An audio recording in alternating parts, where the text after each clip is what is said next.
محسن نقوی صاحب نے جو یہ بیان دیا ہے کہ وہ کہتے ہیں کہ یہ جو پورا سیاسی ارینجمنٹ ہے، یہ سسٹم ہے، وہ کام نہیں کر رہا.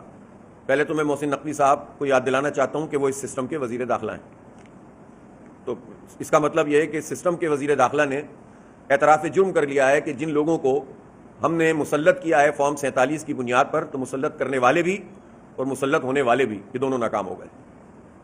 تو اس کا اعتراف جرم کرنا اچھی بات ہے. تو اس کا طریقہ کیا ہے کہ کسی ٹرک کی بتی کے پیچھے قوم کو لگا دیں یا اپنی اصلاح کریں، اور جو آئین میں چیز موجود ہے کہ جو جیت رہا ہے اس کو جیتنے دیں، جو ہار رہا ہے اس کو ہارنے دیں، اور آئین کی جو بھی فریم ورک ہے اس کے مطابق کام کریں.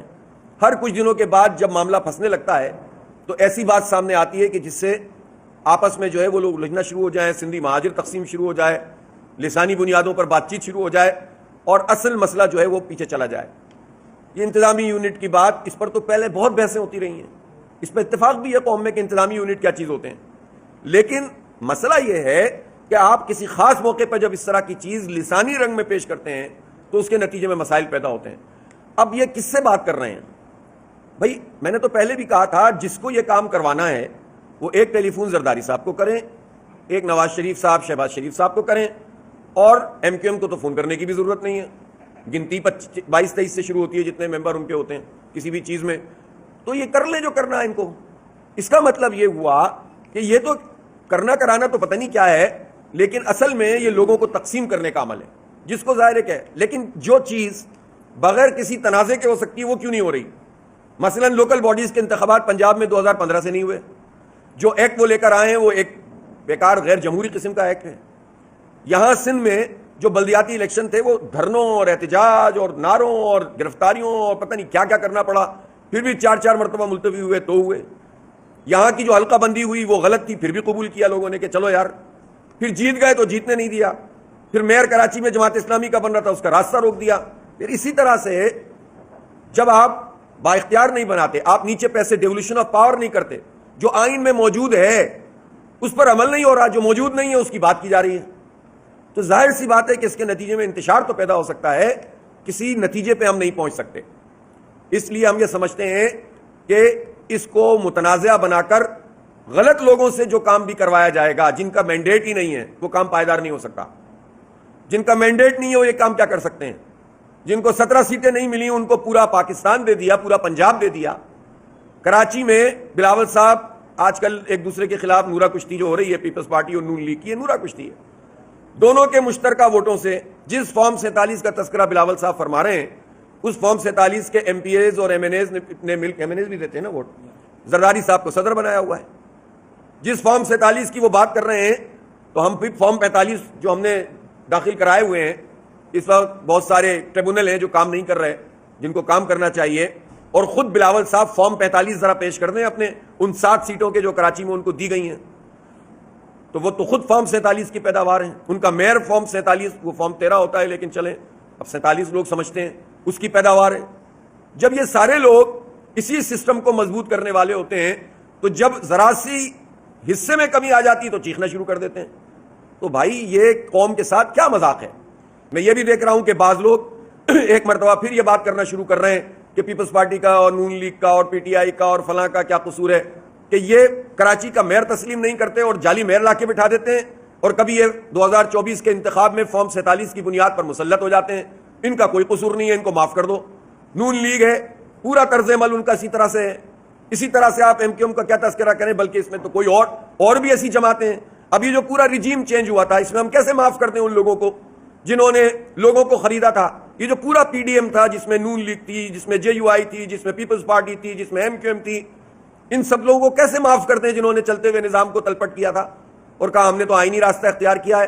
انسانوں کی منڈی لگانا آئینی راستہ ہوتا ہے، بندوں کو خریدنا آئینی راستہ ہوتا ہے، ہارس ٹریڈنگ کرنا آئینی راستہ ہوتا ہے.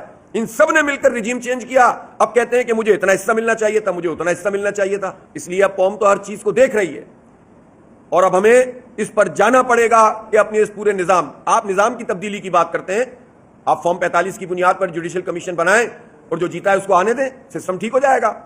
آپ بلدیاتی اداروں کو با اختیار بنائیں، پیسے منتقل کریں، جو چیز آپ کے اختیار میں اسی کا آپ شکوہ کر رہے ہیں. آپ سسٹم کی تبدیلی کی بات کرتے ہیں، آپ بیوروکریسی کی مراحت کو کم کریں. اسی طرح سیاست دان ہو، یہ پروٹوکولز ہیں اتنی اتنی پولیس سب کے ساتھ لگی ہوئی ہوتی ہے, اتنے اتنے جو ہے وہ کرپشن کے دھندے سب جگہ چل رہے ہیں, اس سے دستبردار ہو نا, آپ خود ہی شکایت کر رہے ہیں. یعنی تو یہ طریقہ صحیح نہیں ہے. بہرحال اب اگر آپ کو احساس ہو گیا ہے تو پھر آپ ریفارمز کریں, آپ متناسب نمائندگی پر انتخابات کروائیں, آپ طے کر لیں کہ جس کو ووٹ ملے گا وہی آئے گا, آپ سیاسی قیدیوں کو رہا کریں, آپ پولیٹیکل وکٹمائزیشن نہ کریں, آپ ذات کی بنیاد کے اوپر قوم کی تقدیر کے فیصلے نہ کریں, مسئلہ حل ہو جائے گا. لہٰذا صرف باتیں کرنے سے مسئلہ نہیں ہوتا, یا ٹرک کی بتیوں کے پیچھے لگانے سے مسئلہ نہیں ہوتا. جو کرنا ہے اس کو پازیٹو طریقے سے کریں اور قوم کو اس دلدل سے نکالیں جس میں پوری پاکستانی قوم پھنس چکی. جو سسٹم اپنی جرم کا اعتراف کر رہا ہے کہ وہ نااہل بھی ہے اور غلط طریقے سے ہے, وہ وفاق میں دے دو, صوبے میں دے دو, تقسیم کر دو, 25 صوبے بنا دو, 50 صوبے بنا دو, کیا حاصل ہوگا؟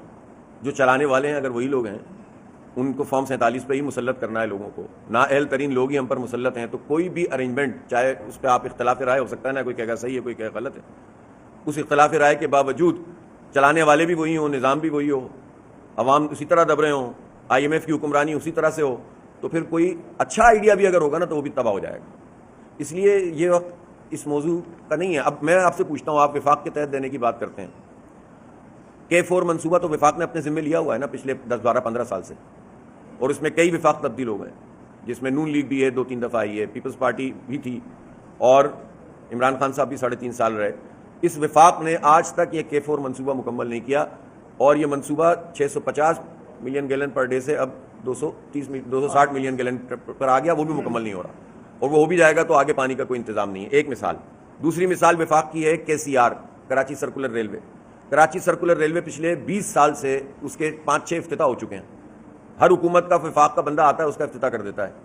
اس نے کتنا جو ہے وہ کیا ہے. وفاق گرین لائن وفاق کا سبجیکٹ ہے, آج تک مکمل نہیں ہوئی نا, آپ دیکھیں ابھی تک مکمل نہیں ہوئی.